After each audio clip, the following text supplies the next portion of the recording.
नमस्कार, TV9 मराठीमध्ये आपलं स्वागत। मी प्रज्ञा। बुलेटिनच्या सुरुवातीलाच मोठी बातमी आहे। देवेंद्र फडणवीसांनी पट्ट्यावरून केलेल्या वक्तव्यानंतर आता राऊतांनी सुद्धा जोरदार पलटवार केलाय। देवेंद्र फडणवीसांच्या गळ्यात दिल्लीच्या गुलामीचा पट्टा आहे असं म्हणत राऊतांनी देवेंद्र फडणवीसांवर हा निशाणा साधलाय। दरम्यान मुख्यमंत्र्यांच्या मानेला पट्टा दिसला की सिंहासन सिनेमा आठवतो अशा शब्दात देवेंद्र फडणवीसांनी काल नाव न घेता उद्धव ठाकरेंवरती निशाणा साधला होता। हा निशाणा साधल्यानंतर आज मात्र राऊतांनी पत्रकारांशी बोलत असताना देवेंद्र फडणवीसांवरतीच पलटवार केलेला आहे आणि त्याचबरोबरीने सरकारचा सुद्धा समाचार घेतलाय। सरकारच्या गळ्यात दिल्लीचा पट्टा आहे अशा आशयात त्यांनी कानपिचक्या लगावल्या।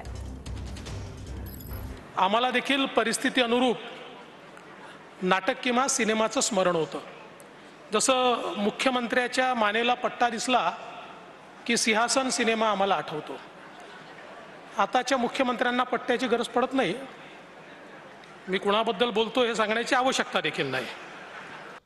बरोबर आहे, त्यांच्या गळ्यात जो दिल्लीचा पट्टा बांधलेला आहे सध्या, मानेचा पट्टा हा एक आजार असतो। असे आजार अनेकांना होत असतात। अमित शाही आजारी असतात, मोदी आजारी पडू शकतात, पण त्या मानेच्या पट्ट्यापेक्षा त्यांच्या गळ्यात जो दिल्लीच्या गुलामीचा पट्टा घातलेला आहे ना, तो महाराष्ट्राला वेदना देणार। या राज्याच्या मुख्यमंत्र्यांच्या गळ्यात एक पट्टा बांधला आणि दिल्लीच्या पट्ट्याला खेळवत बसले। चांगल्या तालमी केल्या त्यांना प्रेक्षकांचा आशीर्वाद मिळतो, तसा आम्हालाही मिळतो। ज्यांनी केवळ नाटकं केली त्यांना लोक घरी बसवतात। म्हणजे महाराष्ट्राने बघितलं, 2019 साली प्रयोग झाला, कट्यार पाठीत घुसली, काळजात नाही पाठीत घुसली। आणि मग 2022 साली आम्ही प्रयोग केला, आत्ता होती गेली कुठे? त्याच्यामुळे अशा प्रकारचे प्रयोग हे चालूच असतात।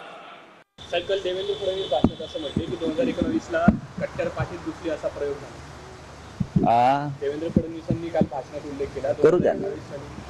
करू द्या त्यांना आता आयुष्यामध्ये 2024 नंतर नाटकं, एकांकिका हेच करायचं आहे, दुसरं काम काय त्यांना।